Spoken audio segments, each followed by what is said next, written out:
Jom, let's go check it out.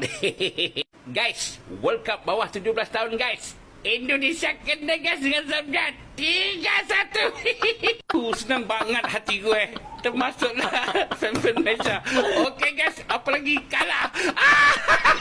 Nah, ya tim A sebagai tim inti yang bertanding di Piala Dunia, kemudian tim B-nya itu sebagai cadangan di sana, ya di Piala Dunia. Nah, kemudian tim C dan tim D-nya otomatis itu bertanding di kualifikasi Euro ini ya, tim U17 Kroasia C itu tim utamanya yang melawan Kazakhstan kemarin dan tim D-nya itu cadangan. Nah, yang melawan Malaides ini tim Kroasia yang mana?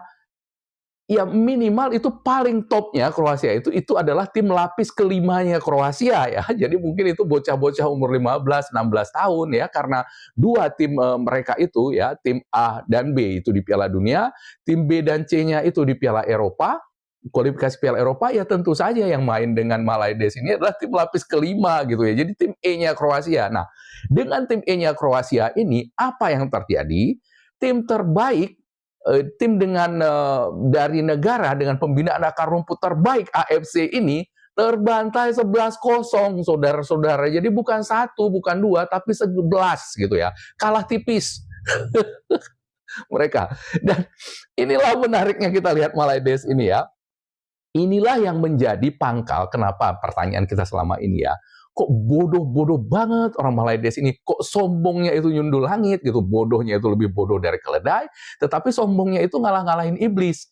Inilah yang saya sebut teknik pengawetan kebodohan ya dari Malaides ini. Jadi mereka itu hanya disuguhi berita-berita yang mengambang-ambang dirinya gitu ya. Berita tentang Indonesia 60% itu negatif. Sementara berita kekalahan mereka 11-0 ini tidak ada di Makan Bola. Yang paling gercep itu kalau memberitakan tentang kekalahan Indonesia. Kayak kemarin kita menang pun mereka spin bahwa itu adalah sesuatu yang negatif ya, sesuatu yang negatif bahwa kita itu kalah, meskipun menang kita tidak lolos. Jadi tidak lolosnya itu pada secara matematis kita masih lolos, tidak lolosnya itu yang diekspos gitu. Apalagi seperti Astro Arena ya, ketika kita kalah 2 kali kemarin di ronde keempat, itu langsung beritanya. Berita seperti ini tidak mereka naikkan. Nah, inilah alasan kenapa Malaides ini tipe M-nya itu bodoh-bodohnya itu awet gitu ya. Awet itu tanpa bahan kimia gitu. Awetnya mereka itu memang betul-betul kayak begini caranya. Salah satunya. Makanya kita lihat di sini di Malaides ini, kalau yang pintar-pintar itu bukan yang tipe M-nya gitu. Nah, pertama, kalau nonton di video sebelah, saya ulas tentang bahasa, bahwa bahasa rojaknya Malaides ini yang asal comot kata-katanya itu yang tidak tertib, itu tidak memungkinkan untuk melahirkan orang-orang yang cerdas. Makanya secerdas-cerdasnya tipe M itu karena dididik dari pendidikan dasarnya itu menggunakan bahasa rojak yang tidak membuat orang bisa berpikir kritis ya, yang membuat orang itu menjadi patik sampai ke bulu-bulunya ya, menjadi babu dan jongo sampai ke bulu-bulunya itu menciptakan orang bodoh satu negara gitu.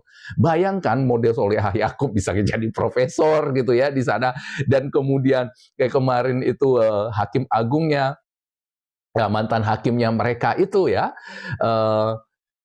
begitu juga ya, udah belajar, udah begitu banyak referensi tapi bodoh gitu, karena otak mereka itu digunakan sebagai penyimpan gitu ya, bukan penyimpan, bukan sebagai pemikir gitu. Jadi kalau ibarat komputer itu, kepala mereka itu bukan prosesor gitu, otak mereka itu bukan prosesor, tetapi itu ya penyimpan data gitu, penyimpan data aja. Makanya begitu mereka banyak pun data itu, mereka nggak punya kapasitas untuk menganalisa benar nggak data ini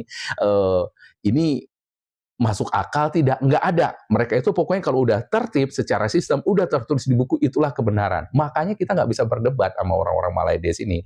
Makanya saya katakan bahwa IQ mereka itu 15 ringgit, itu sudah jelas, itu tak terbantahkan, tetapi kecerdasan mereka itu baru cocok untuk hidup itu di zaman batu gitu ya.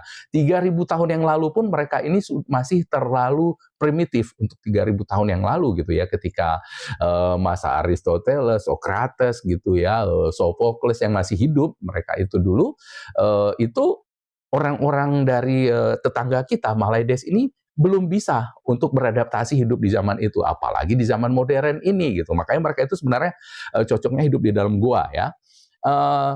Di sini karena awetnya kebodohannya, kita lihat ya komentar-komentar dari orang Malay Des ini bandingkan ya tipe C dengan tipe I-nya yang dididik